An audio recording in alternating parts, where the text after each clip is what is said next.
Today is Rat. Read Aloud Thursday. Hi everyone, we are going to continue this week reading our book, Abraham Lincoln, the Great Emancipator. We have read chapters 1 through 4 so far. So that means that today we are going to be starting on chapter 5, and it is Forest Adventures. We're going to read again two chapters today. That way we can make it through the book and hopefully get to another book. So I'm going to go ahead and start on Forest Adventures, and I'll show you the pictures, and make sure you're following along and try and answer those questions in the description box at the bottom. Forest Adventures. Sometimes Abe had a little boy to play with now. His name was Austin Goller, and he lived with his parents on a log cabin on Knob Creek. The Goller cabin was 3 miles from the Lincoln cabin, and the road was very rough. It went up a steep hill, down a steep hill, over great roots and rocks and bumps, so the two families couldn't visit very often. But whenever Miss Goller visited Miss Lincoln, she took Austin, and whenever Miss Lincoln visited Miss Goller, she took Abe. Austin was 2 years older than Abe, but Abe was now so large and strong that he could do anything Austin could. The boys had great fun together. They played in the woods around their cabins. They played in the creek near their cabins. But deep into the forest, away from the trails, they were never allowed to go. "You boys must wait until you learn more about the forest," said Mr. Lincoln. "It is full of danger." "Yes, indeed," said Mr. Goller. "There is great danger to all who do not understand the forest language." "What do you mean?" asked Austin. "How can a forest have a language?" Abe wanted to know. "The forest has many sounds and warnings, and you must know what they mean," said Mr. Goller. "When you have learned that, you will know its language." "And if you don't obey its warnings, you may never get out alive," added Mr. Lincoln. The boys were obedient. Not once did they run away to play in the deep woods. Several months passed. Then one day Mr. Lincoln said, "Boys, you are old enough now to study the forest. When do you want to begin your lessons?" "Now, Father," said Abe, "if it suits you." "Yes," said Austin, "now, Mr. Lincoln, if you please." First, Mr. Lincoln taught them to walk like Indians, without making a noise. They learned to keep away from dry leaves and broken twigs. They learned to pass bushes without breaking off a leaf. They learned to cover their tracks and to follow other tracks as well. Mr. Lincoln showed them how to hide and how to crawl so quietly that one could scarcely see a grass move. All of this was not learned in one day. The boys practiced weeks and weeks and weeks. At last Mr. Lincoln was satisfied. "You boys do very well," he said, "as well as Indian boys of your age." Then Mr. Lincoln taught the boys to listen to the sounds of the forest. "You must know all of the cries and sounds of birds and beasts," he said. "You must know what they mean." He taught them the cries of the eagle and the panther, and the hiss of the snake and its rattle, and the scream of the wildcat and the different growls of the bear. It took a long, long time to learn these sounds. It was as hard as arithmetic, but the two boys kept at it, and after a while their ears were as sharp as razors. When a wild bird called, they could answer. They could hoot almost as well as a screech owl. But when they heard the cry of an eagle, they knew they had to hide. And when they heard a rattle, they ran straight home. From Mr. Goller, the boys learned the tracks of animals, birds, and snakes. This took a long time too, but the boys kept at it, and after a while their eyes were as sharp as their ears. They followed a fox's track to its den and saw the handsome fellow. They followed the rabbit's tracks to her nest and saw the baby rabbits. They followed deer tracks to a pool and saw the pretty deer drinking. They followed the tracks of a groundhog and saw him digging his home. They followed the tracks of a beaver and saw him cutting a tree. Some tracks they did not follow. "Boys," said Mr. Goller, "when you see bear tracks, you must go the other way.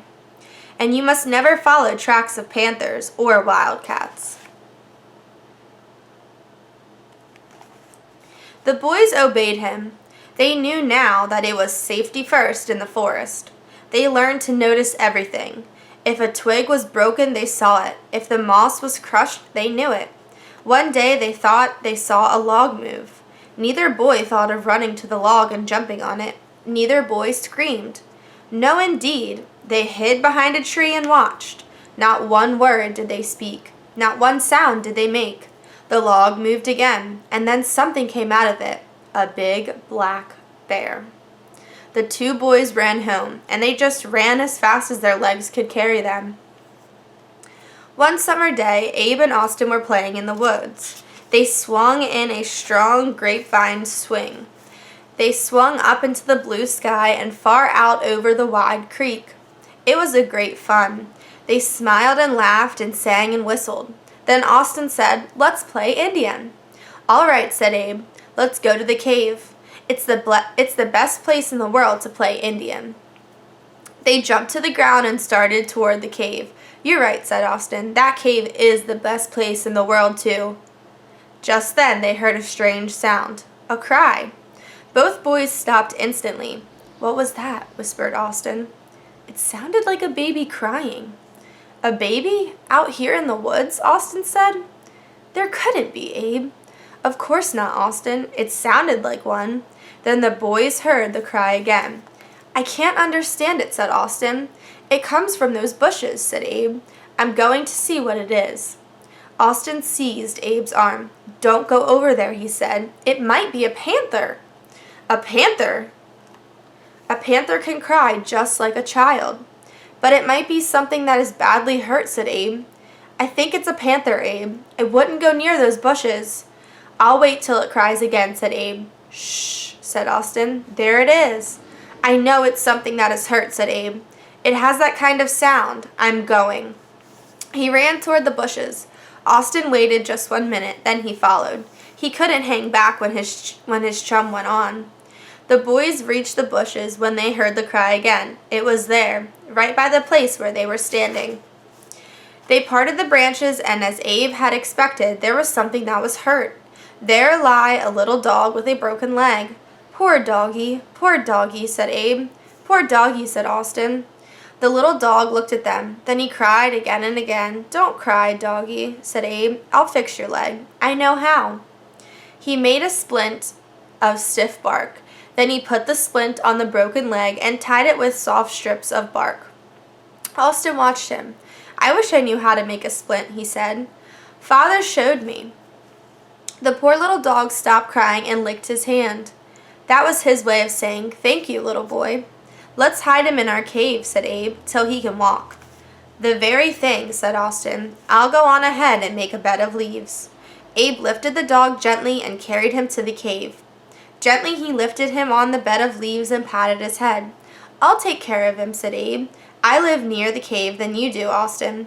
"I'd look after him if I could," said Austin. "You know that, don't you, Abe?"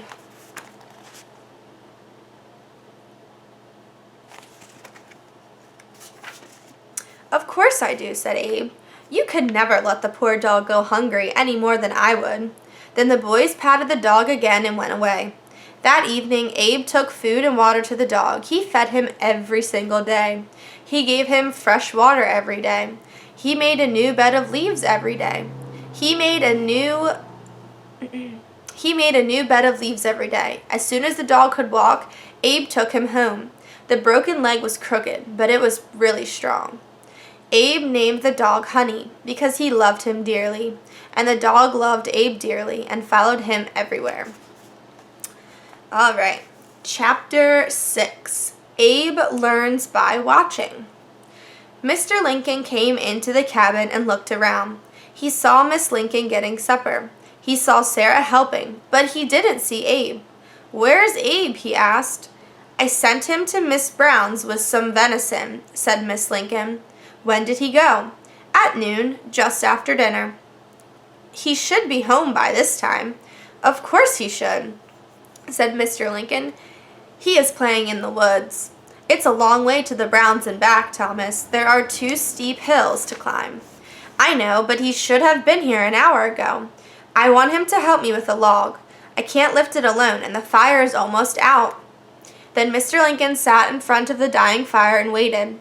10 minutes passed, 15, 20. Supper was ready, but everyone waited for Abe to come. "He is always late," said Mr. Lincoln. "He thinks of nothing but play." "He doesn't really play, Father," said Sarah. "He just stops to look at things." "What things?" asked Mr. Lincoln. "Oh, trees, clouds, grass, and stones." Mr. Lincoln frowned. "It's all nonsense," he said. "It's a bad habit." Suddenly, Miss Lincoln smiled. "I heard him whistle to Honey," she said. "He'll be here in a minute." Sure enough, just then, Abe and Honey came out of the dark woods. In another minute, they were in the cabin and Abe was hanging his cap on a peg. "Miss Brown said she was much obliged for the venison," Abe said to his mother. "You should have been home an hour ago," said his father. "I didn't know it was so late. I was looking at something."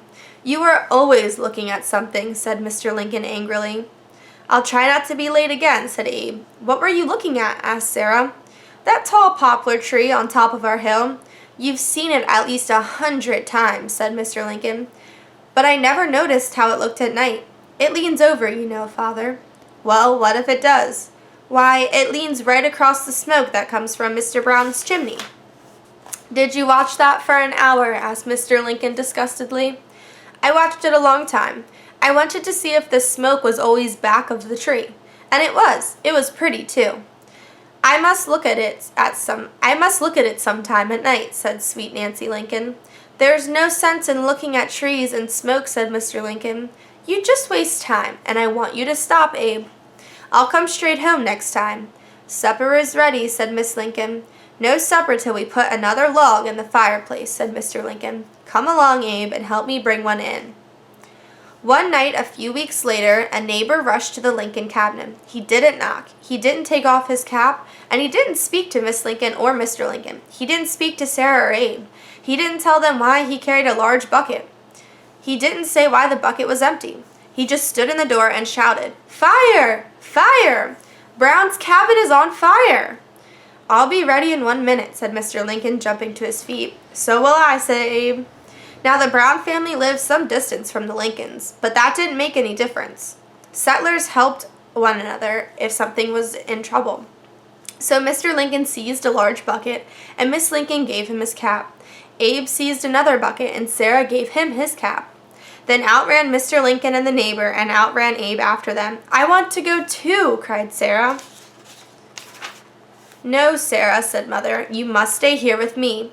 "But I've never seen a big fire," said Sarah. "Please let me go."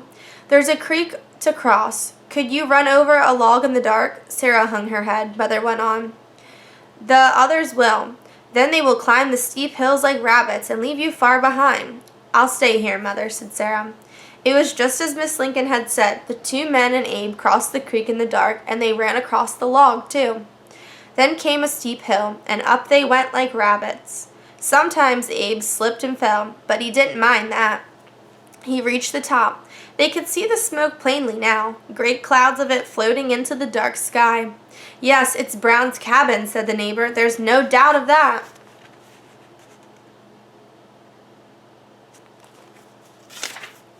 "Not a bit," said Mr. Lincoln. "Come on." "Wait," said Abe. "There isn't any use in going further." The men were astonished. They turned and looked at Abe. He was standing near a large poplar tree and pointing to it. "Look at this tree," he said. "Do you see any smoke back of it?" "That's nonsense," said Mr. Lincoln. "Stop looking at that tree. Come on." "There's no use to go," said Abe. "The Browns' cabin isn't burning. The smoke from their chimney is always just back of this poplar tree. The tree bends across over it. I've seen it at night before." "That is true," said Mr. Lincoln. "He told us about it some time ago." Abe pointed to the smoke. "That smoke is south of the tree," he said. "It's a long way from the Browns' cabin." "Then where is this fire?" asked the neighbor. "Whose cabin is burning?" "Nobody's cabin is burning," said Abe. "That fire is in some woods on Mr. Brown's farm. He must be burning logs." "Oh, I remember now," said the neighbor. "Mr. Brown told me he was going to burn some logs, but I forgot all about it." Then he turned to Abe. "You've saved us from a long, hard trip, my boy," he said. Then back down the hill went the two men and Abe. The men were silent. Abe was afraid that his father was angry. At the foot of the hill, the neighbor stopped. "Abe," he said, "how did you know that poplar tree leaned across the smoke from Mr. Brown's chimney?" "I saw it one night and watched it so long that I was late for supper. And I scolded him and told him to stop watching things," said Mr. Lincoln. "I see now that I made a mistake." "A big mistake, Thomas," said the neighbor. "Let Abe watch things, and he'll make one of the smartest men who ever came out of these Kentucky hills." Mr. Lincoln didn't scold Abe for stopping to look at things, not for a long time. And that's where we're going to stop today. So, go ahead and check out the description box and try and answer some of those questions that are posted down there. And I will see you next week.